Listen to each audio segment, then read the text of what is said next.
इंदौर व दिल्ली से फरारी काटकर वापस लौटे हत्या के प्रयास के 3 आरोपियों को पुलिस ने किया गिरफ्तार। इंदौर में छिपाई है पिस्टल व बाइक। इंदौर व दिल्ली से फरारी काटकर वापस लौटे हत्या के प्रयास के 3 आरोपियों को पुलिस ने गिरफ्तार कर लिया है।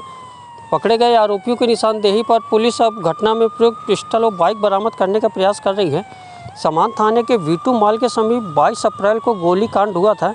हर्ष दुबे निवासी आदर्श नगर थाना समान पर बाइक में सवार होकर आए 3 आरोपियों ने फायर किया था। गलती से गोली बिजली विभाग के इंजीनियर को लग गई, जिसमें वे घायल हो गए। इस मामले में पुलिस ने 3 आरोपियों के खिलाफ मामला दर्ज किया था, जिनमें रोशन गुप्ता उर्फ रॉक्स, अनुज दुबे, सुजल मिश्रा शामिल थे। उक्त आरोपियों के रीवा में होने की सूचना पर पुलिस अधीक्षक विवेक सिंह ने तत्काल टीम गठित कर आरोपियों को पकड़ने के निर्देश दिए। पुलिस ने तीनों आरोपियों को गिरफ्तार कर लिया, जिनको न्यायालय में पेश कर रिमांड में लिया है। घटना के बाद आरोपी बाइक में सवार होकर इंदौर भाग गए थे और वहां पर अपने दोस्त के घर में पिस्टल और बाइक छिपा दी है। उसके बाद आरोपी वहां से दिल्ली भाग गए थे। पुलिस ने उक्त आरोपियों को 3 दिन की रिमांड में लिया है। 22 अप्रैल को वीटू मॉल थाना समान क्षेत्र में एक गोली चलने की घटना हुई थी और जिसमें हर्ष दुबे की तरफ से धारा 307-34 के अंतर्गत एफआईआर दर्ज कराई गई थी रोशन गुप्ता, अनुज दुबे और सुजल मिश्रा के खिलाफ, और जिसके आधार पे फिर लगातार टीम्स एक्टिव थी।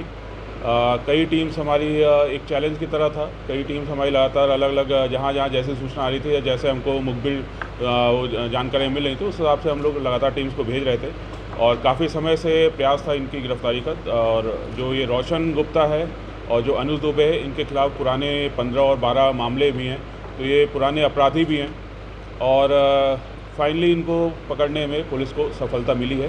तीनों लोगों को पुलिस ने गिरफ्तार किया है और इनको पुलिस रिमांड पे लिया गया है और रिमांड लेने के बाद इनसे बाकी जो भी घटनाक्रम हुआ है, जो भी अपराध घटित हुआ है, उसके बारे में उनसे पूछताछ की जा रही है।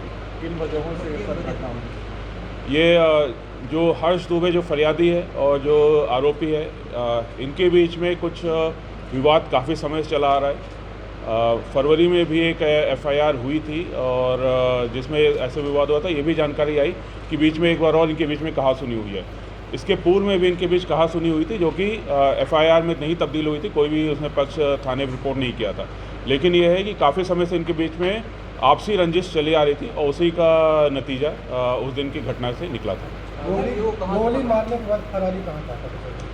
गोली मारने के बाद अभी तक जो हमको जानकारी मिली है, ये इंदौर, पीथमपुर, दिल्ली और भोपाल में इन्होंने फरारी काटी है। अभी पूरी जानकारी एकत्रित की जा रही है और यदि कोई आश्रयदाता भी रहा होगा या जिसने जानबूझ के जानते हुए कि इन्होंने एक अपराध घटित किया, उसके बाद में इनकी मदद की, तो उनके खिलाफ भी कार्रवाई की।